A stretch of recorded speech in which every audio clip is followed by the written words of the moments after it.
This is the video you've all been waiting for. This is the completed Lugia Mascot costume video.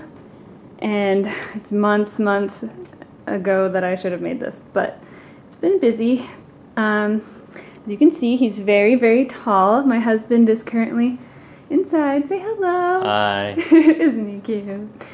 I just measured this fella and he stands at 8'8". So quite tall, with the neck being as tall as it is. I might actually shorten it a little bit. We took it on stage at Geeks, which is a small gaming and electronics convention here in Utah, and we won a Judge's Choice Award for craftsmanship and the crowd pleaser of a costume that it was. We also had a Charmander with us. Luna likes to hide in it for some reason. Some of the pieces went together kind of last minute, so as you can see, like, the connection between the neck and the body is very loose, not quite where I want it to be.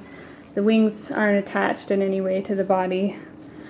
And inside the wing there was a mechanism for the user to hold the wing up, but since I glued vinyl to the foam, it did not stay glued, so it is no longer able to be held up. So I need to rethink that. I might just sew the wire into the foam. That's an easy fix.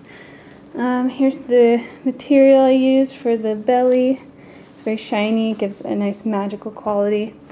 Last minute at the show also, I had added some Velcro to attach the leg piece to the body, but it wasn't holding up at the show. So I did a little sewing job at the very top of the leg here just to keep it on so that it wouldn't fall off during our stage performance. Then back here, the tail was also not attached, so I did just a quick sew up on the top and sides just to hold it onto the body. And the tail looks kind of wrinkly and sad.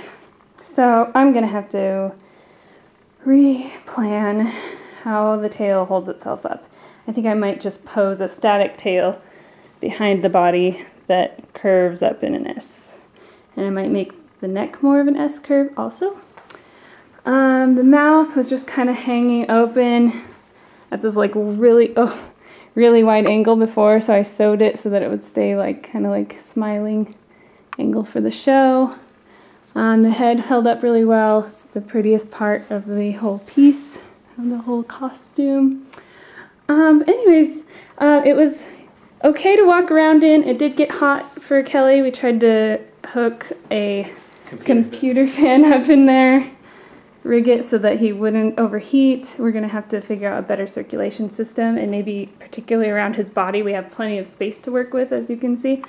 So we'll figure that out. Also, the spikes on the back I'm going to readjust so that they stick up and are more obvious in profile. Anything else you can think of, Kelly?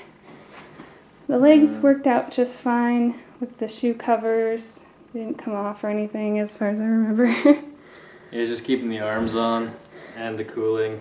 Yep. And the head straight, those are the biggest things for me. And the back, it like is poking into me weird, so to keep it poking out, it's the way you made it stay out. It kind of confuses me how it should be worn. Oh, yeah, it's just basically a piece of foam, 3 pieces of foam actually, that are glued in an L so that it's butting up against his back. But I think if we put a nice pillow back there, some kind of pillow that can keep him feeling happy and comfortable so that we can walk around maybe Anime Expo this year. That's the plan. Oh, Luna, wouldn't that be fun? Wish you could come with. That's just a shame. Anyways, that's Lugia. Hope you enjoyed, and you'll see my improvements later on when I make them. Caca, caca, caca. I have a monster in my living room. Yay.